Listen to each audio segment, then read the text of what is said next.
One of the wisdoms that I have through my spiritual journey and for one of my teachers is like, my existence is joy. My nature is joy. My being is joy. I am joy. Welcome back to another episode of Joy, the Journey of You podcast. We're your hosts, Devin and Chris, and we're here for joy. This podcast is your permission slip to reconnect to your inherent joy and to embrace it. Let's fill up the cosmic joy pot together as we dive in to today's episode. Back to another episode of Joy, the Journey of You podcast. And I'm really excited about this new format that we're trying out today because in the past 3 episodes, we have played with our transformative structure. And today we will try out our first interview. And I'm really excited to interview Devin today. Not as a guest, but as a co-host, obviously. But we thought it would be fun to introduce ourselves like this and for you to get to know us a little bit and to just, get into the flow together. Yeah. Are you ready for this, Devin? Let's do it. Yeah. Okay, so let's jump right in. And do you want to share? Who are you? Tell us a little bit about you. Yeah. Well, my name first and foremost is Devin DeGreif. And yeah, so I'm so many things, right? I'm a dog mom, first and foremost, right? It's so funny how habitually I want to answer this question from I'm a doctor of physical therapy and like how, especially in the States, but in our Western world, how we really like the job is the forefront. And so in that moment, I made a conscious choice of like, no, I don't want that to be the first thing. It's like I want it to be that I'm a dog mom and I love dogs. And that's an aspect of me because there's so much more to me than just my profession and what I do for people. But you know what I do is so who I am really, because I put all my passions of life into what I do. But who I am at my core is really a very committed person to my path and have taken my life experiences to be of meaning and wanting to put that meaning out and to serve other people. So who am I at my core is a being and a person of love, joy, and service and sharing the truth of existence with the world. That's me. It's beautiful. And how do you do that? How do I do that? Oh my gosh, so many ways. So, I mean, first and foremost is with presence, right? I think that the biggest thing is that who I am shows up with everybody that I work with. So whether it be in coaching sessions, whether it be in healing, whether it be in workshops, retreats, seminars, any of it, those are like the formats in which I can be. But I do all of that by virtue of being present in my own self, right? And so so that kind of answers the questions of like what I do. So what I do is I teach, is I teach, right? Is I guide people and support and people into changing their lives and to becoming healthier. So if people have chronic illnesses or chronic pain or depression or histories of trauma, as I help people break through those and to find their truth and to get out of their own way and in a very quick process. And so that's through physical therapy, through visceral manipulation, craniosacral therapy, shamanism. What I tell my patients is it's like I have a Mary Poppins bag. And so whatever I need just it organically pops up and I'm using my intuition. And it's really from what I like to say is from my inner wisdom, I connect to other people's inner wisdom to evoke their inner wisdom to know how to heal themselves. And so I'm simply the guide and the conduit of that. And so there's different modalities that I do, but I'm a coach, I'm a healer, and a podcast host now, and so And an much author. more. And an author. Oh my God, Chris, right? So that's new for me, right? Is I am an author. My book's gonna be coming out this year. And so yeah, thank you for that because I'm definitely still like embodying that one and coming to realize that yeah, I'm an author. So there you go. Yes. Yeah. And I want to intervene there and just share that I had a treatment from Devin in person when we met the first time. And it was, I can share that, a very intense case of endometriosis, which I feel is pretty much healed by now. And I will have an MRI scan in a couple of months, but it feels like it's gone. And so I can totally, fully, wholeheartedly recommend Yeah. recommend that. Yeah. Thanks Yeah. for sharing that because we totally, yeah, in our first weekend together, we did so much and getting that healing session and through the hands-on, there's just so many pieces of it that was so critical in your journey. It's just I'm overjoyed of the progress that you've made since then. See. Yeah, only natural. Okay, and what is something that people are surprised to learn about you? Oh, Spotlight. I know, right? The first thing that comes up, which is honestly one of the biggest things because it's like it's so out of left field for people, is I was a competitive bowler growing up. Yeah. Have I even shared that with you? I don't even know if I No.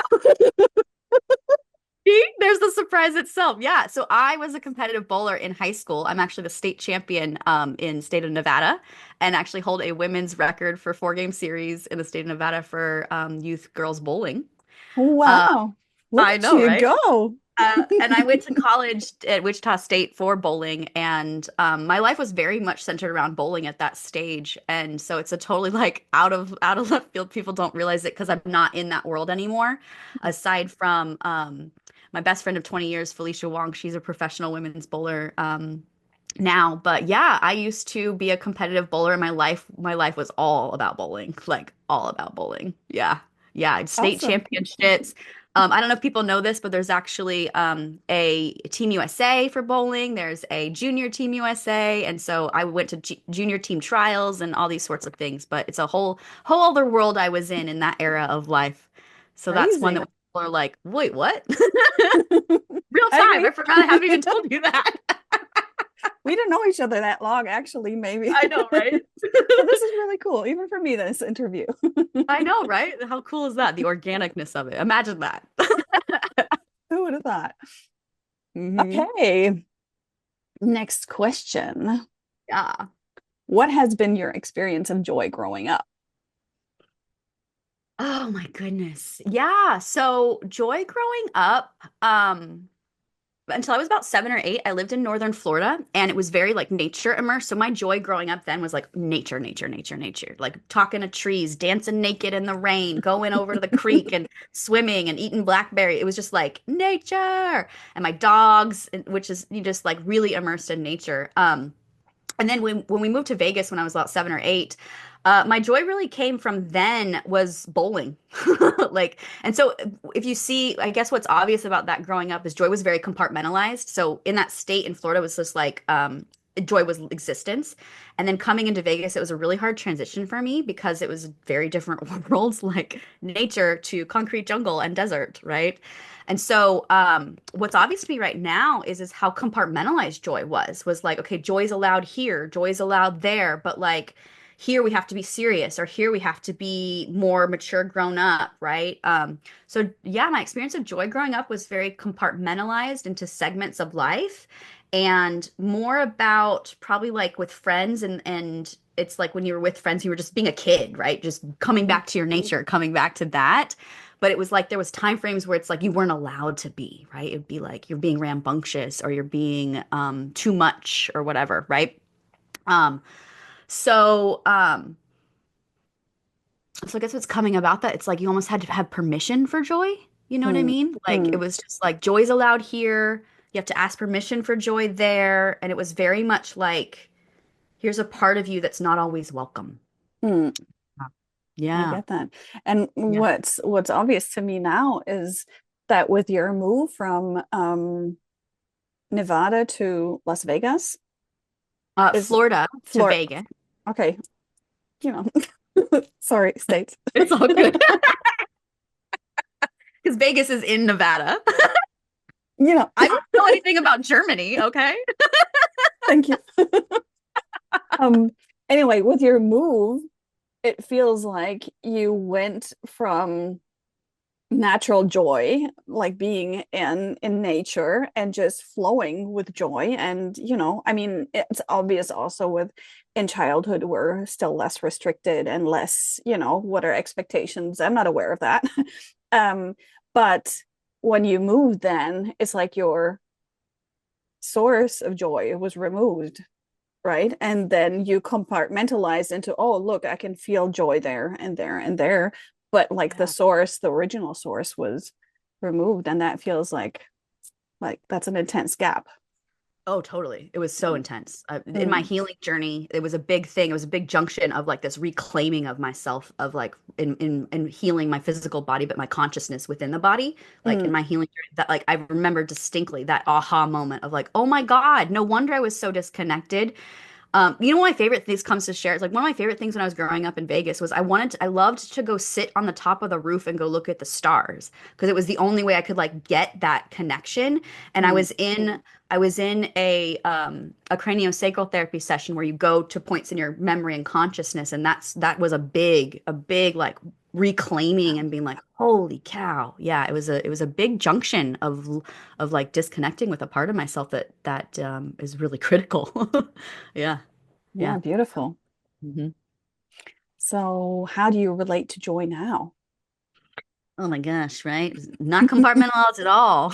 It's no, It's I all probably over the place. it's all over the place. It's just busted out of my pores.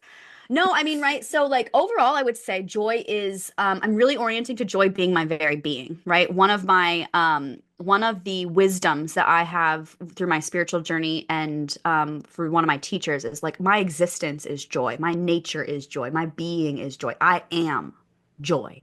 So I relate to joy as I am joy. And there's also a truthfulness of that my part of my ego that still compartmentalizes like, okay, joy is not allowed here, joy is here, or I have to. And so I'm really integrating those experiences of like I get to show up as I am as joy in any setting.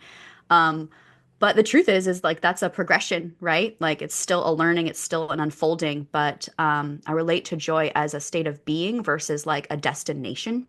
Mm, Yeah. Yeah. beautiful. Hmm. And how do you perceive joy in the world currently? Because I feel that has changed a lot. Oh Like yeah. in my perception, that has. Yeah, and I would say a lot of us probably perceive that, right? Like the overarching theme and conversations I have with clients and with patients is how people are stressed out, how people perceive more pain and suffering and less joy.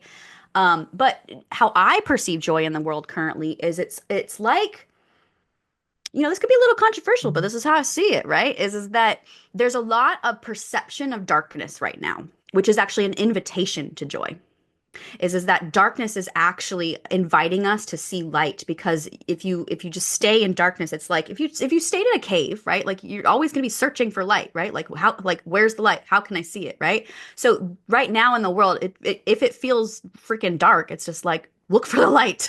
Look for the light. And it's actually an invitation for each and every single individual to be finding their joy, which is I believe is totally why we were called to do this podcast, why the forms in which I'm being called to bring and like almost like the being the beacon for joy is like we like this is the time. Like now more than ever. You know.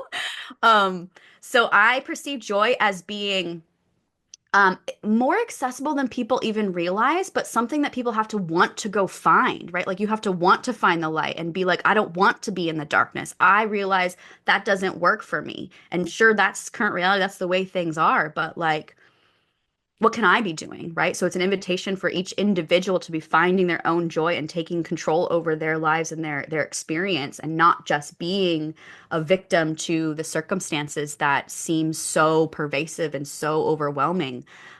So I perceive joy in the world currently right now as emerging. I love that. I love that. So much Right? potential in that, and so much. Right? To me, it's also just really like, what do you focus on? What do you choose to focus on? Totally. And when we focus on all the negative, and there is so much of that, when Yeah, we focus on that, then that's where our energy flows. That's totally. what we grow, right? And so when I pity somebody, I'm not going to help them through that pity, right? Yeah, But if I remain in my vibration, I can share that with them and help them lift it yeah, up. So, totally. Yeah. yeah. Yeah, it reminds me of sections of my book where I actually talk about that through that journey of darkness and how like if I would have stayed focused on the darkness, like I would not be here today. Like I wouldn't be Mm, alive, honestly. It's a dark pit that just pulls you in. And so it's a choice of where to bring the focus and once you do, it just like it's incredible. Yeah. mm. Yeah. Yeah, and it changes not just your life, but the lives around you as well, because that's just what you radiate. And as we touched on in the episodes before, when you do that authentically, Mm-hmm. then that's what you radiate authentically. But if you kind of paint over the dark parts, yeah, that's not Yeah. how it works. No, totally. It reminds me, I think what I said during the authenticity episode was just that when I was trying to hide what was actually happening Mm, was when I was being inauthentic, and it was like I couldn't let. It was almost like the way I'm seeing it now. It's almost like I couldn't let my light shine through. Right? I was exactly, just like because there's this trying to big hold it in. wall. Yeah, Yeah, yeah. totally, totally. Mhm. Yeah, Okay, yeah. and the last question that we have for our interviewees is, obviously that we have this concept of a cosmic joy pot that when we feel overflowing joy, that we kind of put money into the joy pot bank. And if we feel disconnected from joy, we can kind of tap into that joy pot and just really feel it and remember that it's part of us. And so, if you would imagine that everything is possible, get yourself in that place. What would make you overflow with joy now? Oh my gosh, it's more people being able to see the truth of it. Like it would overflow with joy for more people coming to the truth of what existence actually is and what's available to us here. It would overflow in joy for more people to have ahas and self-realizations of their truth, right? Like Hmm. more people coming to life and more life existing here. Um, that that. Beautiful. I second it. Yeah, yeah. Okay. Hmm. That's the I heart of it. thank you. And a very last question. How can people find you? Yeah. So, our podcast, right? Every episode, you can find me here. But if you want to go on the ethers of the internet, my website is drdevindeGreif.com. And I'm also on Instagram and Facebook. So you can find me on those main social channels. And then my website and all the information's on there, right? Of where to find my Awesome. book, where to find all the goodies. All the All the goodies. things. Yeah. Beautiful. Well, I thank you for this lovely first interview.